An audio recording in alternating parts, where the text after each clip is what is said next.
ঢিঙৰ টুকটুকি, চালনাবৰী, ৰৌমাৰীত আৰম্ভ হৈছে উচ্ছেদ অভিযান।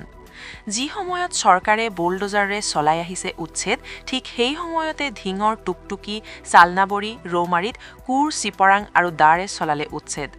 অঞ্চলটোৰ একাংশ মীন পালকসকলে ভেৰভেৰী বিলৰ পৰা মাগুৰমাৰী বিললৈকে থকা জলধাৰাটো পুখুৰী খানি বন্ধ কৰিছিল। সুতিটো পুনৰ্জীৱিত কৰাৰ বাবে স্থানীয় ৰাইজে চৰকাৰক জনাই আহিছিল দাবী। ইয়াৰ ফলত আজিৰ পৰা আৰম্ভ হয় উচ্ছেদ। অঞ্চলটোৰ একাংশ ৰাইজে চৰকাৰৰ এই কাৰ্যক ধন্যবাদ জনোৱাৰ লগতে কোৰ, চিপৰাঙৰ ঠাইত JCB ব্যৱহাৰ কৰিবলৈ আহ্বান জনায়। টুকটুকিৰ পৰা জালাল উদ্দিন আহমেদৰ ৰিপৰ্ট, বটদ্ৰৱা লাইভ। প্ৰায় ৩-৪ বছৰৰ পৰা আমি এই উচ্ছেদ কৰিব লাগে বুলি আমি দৰখাস্ত কৰিছোঁ। আমি এই পথ অৱৰোধ কৰিছোঁ। আমাৰ যি বৃহত্তৰ অঞ্চল কৃত্ৰিম বানত ডুবি যায়, সেই ডুবাৰ কাৰণে আমি আন্দোলন কৰিছোঁ যে এইটো উচ্ছেদ হৈ পেলাই আমাৰ এই পানী যোৱাৰ ৰাস্তাটো মুকলি কৰি দিয়ে। কিন্তু আজি যি উচ্ছেদ আৰম্ভ হৈছে, এইটো উচ্ছেদৰ নামত বেকুবাওনা আৰম্ভ হৈছে।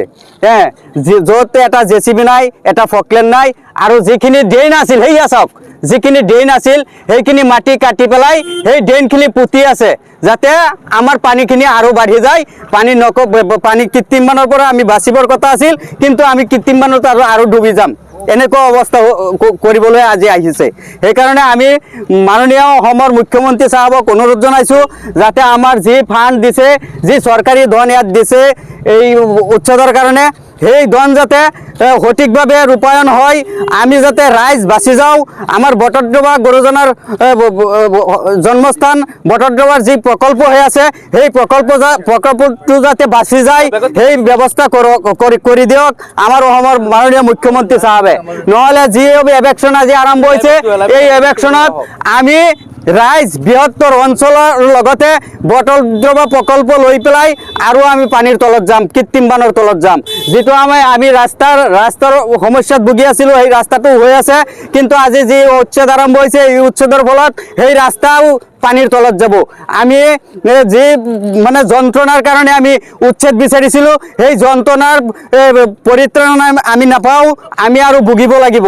সেইকাৰণে আমি অনুৰোধ জনাইছোঁ মাননীয় মুখ্যমন্ত্ৰী চাহাবক, আপুনি যিহেতু অসমৰ মুখ্যমন্ত্ৰী, আমাক বচাই দিয়ক। আপুনি যি চৰকাৰী ধন দিছে, সেই ধন যাতে অপচয় নহয়, এই উচ্ছেদৰ নামত যাতে বেকুবাওনা নহয়। আমাৰ উচ্ছেদটো ভালকৈ হ'ব লাগে। JCB ফকলেন দি পেলাই কৰক, লাগিলে আজি পানীৰ কাৰণে কৰিব নোৱাৰে, লাগিলে আৰু 1 মাহ পিছত কৰক, কিন্তু আমাৰ কামটো ভালকৈ ধুনীয়াকৈ হ'ব লাগিব। আমাৰ পানী যোৱাৰ ৰাস্তা মুকলি হ'ব লাগিব, নহ'লে এই উচ্ছেদত আমি ৰাইজ উপকৃত নহওঁ আৰু বিপদতহে পৰিম। এয়া চাওক, আপোনালোকে কেমেৰা ঘূৰাই চাওক, ইয়াত যিখিনি ড্ৰেইনেদি পানী গৈ আছিল, সেই ড্ৰেইনটো আজি পুতি আছে এই পাৰৰ মাটি পেলাই এতিয়া পানী আটকিব, পানী নকমে। অসমৰ মধ্য অসমৰ ডিং ৰাজচক্ৰৰ অন্তৰ্গত আমাৰ টুকটুকি, কটহগুৰি, ৰৌমাৰী, মাগুৰমাৰী, ভেৰভেৰী যি আজি উচ্ছেদ অভিযান চলি আছে, প্ৰথমতে মই অসম চৰকাৰক ধন্যবাদ জনাইছোঁ। এই উচ্ছেদ অভিযানটো আগতে হ'ব লাগিছিল, বহুত দিন আগতে হ'ব লাগিছিল। আৰু আজি দেখা পাইছোঁ যে আমাৰ উচ্ছেদৰ লগতে বেকুবাওনাও চলি আছে। যিটো উচ্ছেদ যেনেদৰে চলিব লাগিছিল তেনেদৰে উচ্ছেদখন হোৱা নাই। যিটো সময়ত আমাৰ ভাৰতবৰ্ষখন বা আমাৰ অসমখন ইমান আগুৱাই গৈছে প্ৰযুক্তিবিদ্যাৰ ক্ষেত্ৰত, যিটো সময়ত আমাৰ JCB আছে, যিটো সময়ত বুলডোজাৰ আছে, যিটো সময়ত ৰকলেন আছে, আমাৰ এইবিলাক পানীৰ যোৱা বস্তু আৰু বোকাৰে যোৱা বস্তু, আজি JCB, ৰকলেন আৰু বুলডোজাৰ নোহোৱাকৈ আজি দা আৰু কোৰেৰে উচ্ছেদ চলি আছে, পুৰণা প্ৰযুক্তিৰে উচ্ছেদ চলি আছে। আৰু আপোনালোকে চাই কেমেৰা ঘূৰালে আপোনালোকে দেখাই পাব, যেতিয়া আমাৰ ইয়াত লেবাৰ আছে, প্ৰায় 1-1.5 লেবাৰ আছে, আৰু ঠাণ্ডা আৰু সেমেকা বতৰ হয়। অলপ পিছত এই লেবাৰ থাকেনে নাথাকে তাকো আমাৰ সন্দেহ আছে ঠাণ্ডাৰ কাৰণে। পানীত আমি কোৰেৰে কিমান সময় ইয়াতে কাম কৰিব পাৰিব? আজি JCB লগাব লাগিছিল, আজি ৰকলেন লগাব লাগিছিল, তেনেহ'লে আমাৰ উচ্ছেদটো ভালদৰে হ'লে হয়। আৰু এই উচ্ছেদটো যে আমাৰ ভালদৰে নহয় বা আমাৰ যদি বেকুবাওনা দিয়া যে আমাৰ থৈ যায়, তেনেহ'লে আমাৰ যিটো সমস্যা হৈয়ে থাকিব, সমস্যা কেতিয়াও আমাৰ সমাধান নহয়। আৰু এই কথাটো আমাৰ প্ৰশাসনকহে আমি জগৰীয়া কৰিব বিচাৰিছোঁ।